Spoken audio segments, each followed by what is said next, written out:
तब सूत्रकार कह रहे हैं नान्ते इत्याह, अंतिम विकल्प नहीं हो सकता, यानी कि दूसरा जो अंतिम विकल्प है कि क्रम से होता है वो भी नहीं हो सकता। उसके विषय में कह रहे हैं सूत्र बोलिए, पूर्वापाये उत्तरायोगात,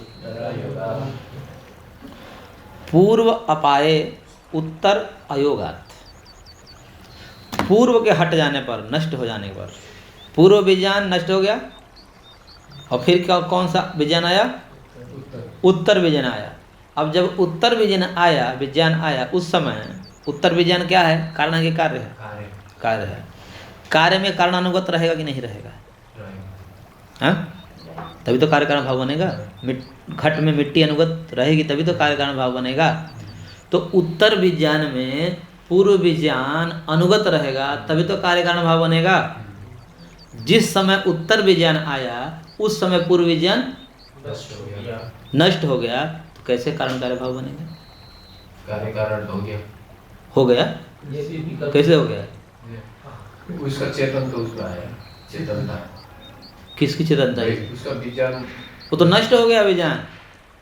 कार्य में है चेतन। कारण विज्ञान नष्ट हो गया, उसके जगह पर फिर कार्य विज्ञान आया दूसरा।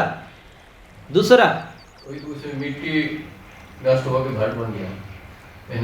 ये तो स्थिर मानने वाले में बनेगा ना कि मिट्टी स्थिर है, तब वही स्थिर मिट्टी बदलती है। क्षणिक में कैसे होगा? प्रथम क्षण में पूर्व विज्ञान हुआ, दूसरे क्षण में उत्तर विज्ञान हुआ। जिस समय उत्तर कार्य विज्ञान है उस समय पूर्व विज्ञान नष्ट हो चुका है, तो कैसे कारण कार्य भाव बनेगा दोनों में? यानी कि कार्य के समय कारण नहीं रहा और जिस समय कारण उस समय कार्य नहीं रहा, बनेगा कारण कार्य भाव। तो इसलिए पूर्वा अपाय उत्तर अयोगात, पूर्व के निवृत्त हो जाने पर, हट जाने पर, नष्ट हो जाने पर उत्तर विज्ञान के साथ उसका योग ही नहीं होगा। और कार्य कारण में योग देखा जाता है, समन्वय देखा जाता है। इसलिए भी आपका क्षणिकवाद ठीक नहीं है। भाष्य में देखिए, पूर्वस्य कारणस्य अपाय काले उत्तरस्य कार्यस्य उत्पत्ति अनौचित्याद अपि न क्षणिकवादे संभवति कार्य कारण भाव। क्योंकि पूर्व कारण के हट जाने, अपाय काले, हट जाने के काल में, यानी कि द्वितीय क्षण में उत्तरस्य कार्य उत्पत्ति, उत्तर कार्य क्षण विज्ञान की उत्पत्ति होती है। तो कह रहे हैं कि कार्यस्य उत्पत्ति अनौचित्याद, ये कार्य की उत्पत्ति का कोई औचित्य ही नहीं रहेगा, कोई हेतु, कोई विशिष्ट हेतु आदि नहीं है। क्यों? न क्षणिकवादे संभवती कार्य कारण भाव, क्षणिकवाद में कार्य कारण भाव संभव नहीं है। क्यों संभव नहीं है? क्योंकि उपादान कारण अनुगततया एव कार्य अनुभवादित्यर्थः।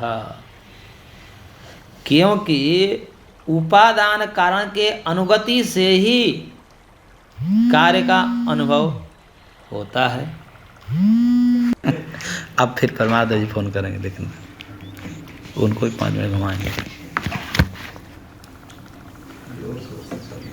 तो उपादान कारण के अनुगति से ही कार्य का अनुभव होता है। यदि कार्य में उपादान कारण रहता है ना, बिना उपादान कारण कोई कार्य दिखता है इस जगत में? जैसे घटपटादि कार्य द्रव्य है तो घट बिना मिट्टी के देखा जाएगा, पट बिना तंतु का देखा जाएगा, उसमें अनुगत रहेगा ना। इसलिए उत्तर विज्ञान में पूर्व विज्ञान यदि कारण है तो उसमें अनुगत होगा कि नहीं होगा? और आपके मत में तो नष्ट हो चुका है। क्षणिकवाद में कैसे कार्य कारण भाव बनेगा? नहीं बन सकता। इसलिए आपका क्षणिकवाद ठीक नहीं है।